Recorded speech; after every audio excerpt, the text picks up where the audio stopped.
Ike Thomas has formed a band, and they're having their first band show tonight at the Arts Bar on Hope Street. This is a voiceover because it was too windy by the cathedral. Bit of movie magic. Okay, let's check it out. Yeah, no, it's not. Do you get nervous before you play? I'm like one of them Really? cheesecakes. I used to a lot, but if I'm shit, I'm shit. You know. Same. Do you think you'd feel more confident with a band backing you because you're not up there alone? Yeah. These guys are great. You know what I mean? Oh yeah, I don't mind. It's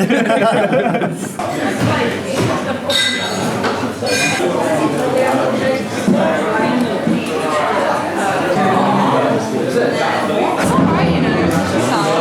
It's good.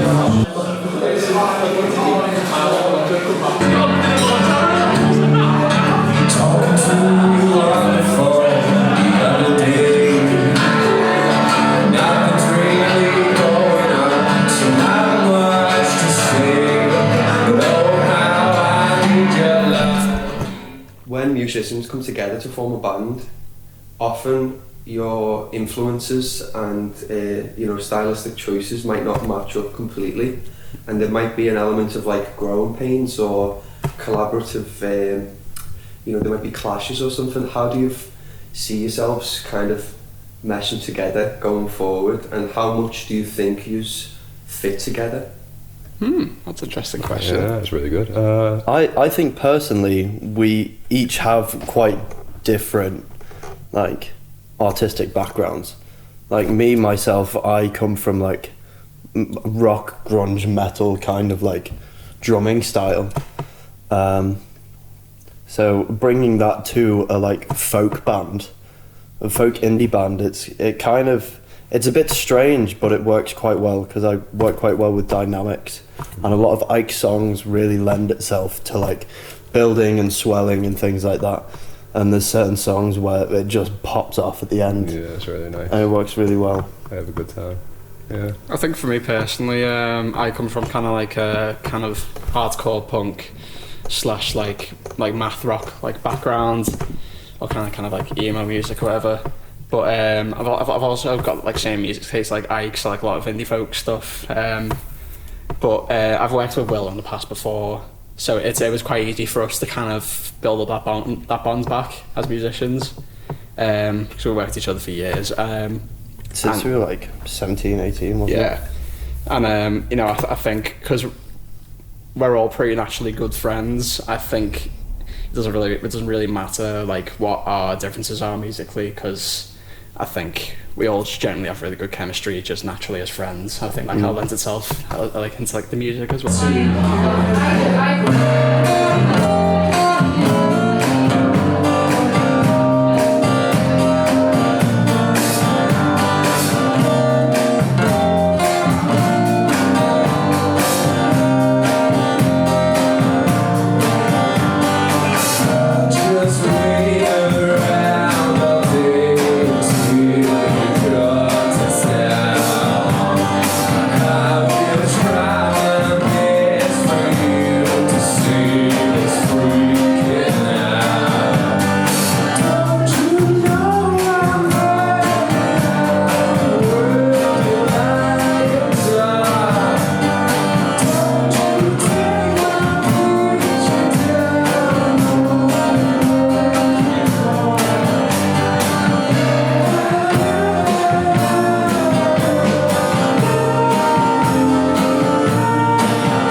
Well, the first time we played together was when you were doing some stuff as a solo performer, and I was working behind the bar that you were playing in, and I just said to Ike, "Do you mind if I like jump behind the drums?" And A lot of Radiohead. Yeah, we covers. played a lot of Radiohead, but I think that chemistry kind of came almost instantly. Yeah. Like again, jigsaw falling into place, man. Yeah. Radiohead song. But yeah, no, That was very cringe. All right, all right. Don't accept my love. That's fine. No, but yeah, no, very much like. And then you introduced me to Ollie. Yeah. And that just kind of being like a really natural kind of like, oh wow, these are people that are really committed to this, and Yeah. just really good good people that I'm happy to call friends. So, and I think we'll all influence. Like we've been trying to write a few songs, haven't we? And Yeah. We've got one down that we need to show Mr. Woodhead. You saw it forever.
I've got a single coming out on the 26th of July.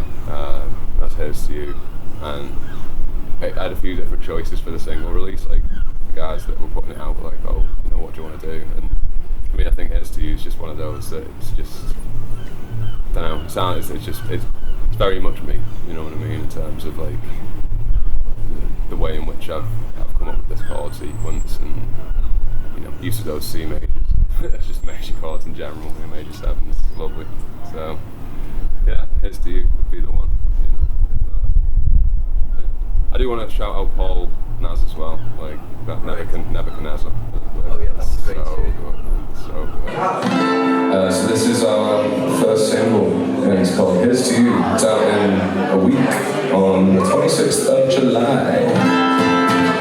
And I hope you like it. Here's to you guys. Thank you very much for being a part of this, our live first performance.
No, wait.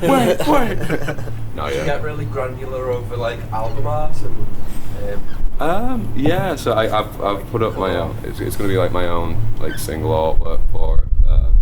Like I did all my artwork myself for like the demos stuff that I did, and that was out. That is still on SoundCloud. But yeah, the label were like, "Oh, do you want to? You know, we'll sort out some artwork for you." And while that was really, really good, I had a conversation with my dad about it, and was like, you know, I'd much prefer to do the artwork myself, because it's like, it means a bit more to me than, you know, something else that somebody's created. And that's not to discredit anybody else's artwork, but just kind of like in 20 years, if you know, who knows what's going to happen. If it goes well and people kind of go, oh, what inspired that? I can kind of go, oh well, this is exactly, that's not going to change. You know? It's another form of expression as well, isn't it? Yeah. It's like doodling, you know. Right, and then you put much thought into how you present in terms of what you wear when you're on stage or in pictures and stuff like that. Do you think that's important? I don't know. I feel like we're all quite stylistically different, but we go well together. Yeah. Different cheeses. You know? I think in terms of music, it doesn't really matter about your image. Yeah.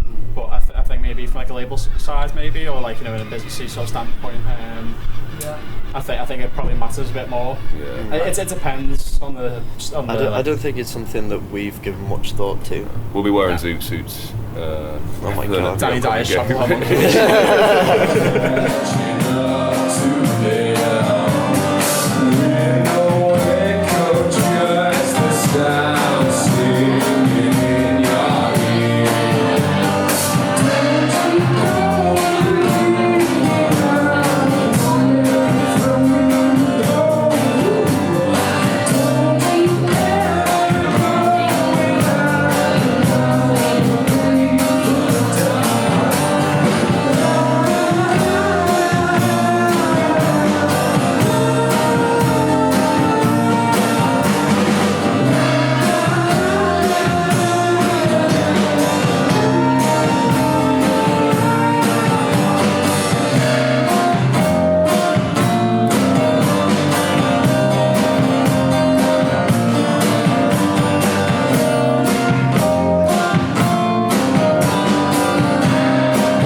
Would not be a song without Ollie. This is Will, the drummer, So, my name's Ike. I go by Ike Thomas, and this is our first live performance as a band together. And then I've seen some of the video stuff you've put out where there's like a mirror. Oh yeah, and, like lo-fi elements to the way that you record it. You know, I think there's like a resurgence in like, you know, like degraded media being kind of brought back, like VHS, cassette and things like that. It just reminds me, it's very nostalgic, I think, and I think having something so clean cut is like, again, it's that strive for perfection that I feel like, I hope people don't want, but I understand that we're living in the modern age and a lot of people are after the idea of like the perfect existence, and it's like... Yeah. To me it seems kind of clinical though. Yeah. Like to have a shoot looking this way at this time and everyone's placed in this place. Just want to be goofy. Yeah, exactly. Yeah. I'll do it again. That's immortalised forever. That's fine. That's fine. People know. I hope people know.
the scene which you know influence, inspire you?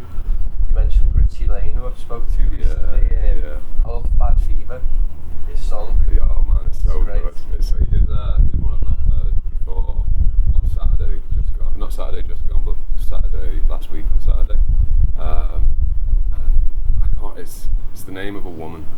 I can't for the life of me remember the name of the song, but it was beautiful. I was like, wow, that's really, really good. I was speaking to him about it outside, and I was like, man, gotta get that out. I think he said it was on SoundCloud, but I don't know if he uses Spotify or anything. Yeah, no, he's great, Richie.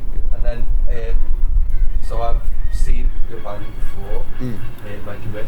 Yeah, And yeah. as you said before, you know, we kind of mentioned about different styles and genres. Yeah. How do you split your time and your focus and Well, compartmentalise? they're such different genres, but I think something that they both share is it's quite emotional music, and I really enjoy that kind of style because you can accent things, and it's not just like you're playing the same thing over and over again. You can add little bits that really like help to portray what they're trying to do sonically, but I don't know, the stuff that we do, it's necessarily lighter, but I enjoy it just as much.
I don't know what it is for me. I just film in general, and just you look at it and just again that nostalgic feeling of like waking up and hearing the birds and the sun's like rising, and it's like wow. Reminds me of Nan's back garden, you know what I mean? Just seeing like old family footage of them playing on water slides in the garden, or you know shooting pellet guns at trees. Not too bad.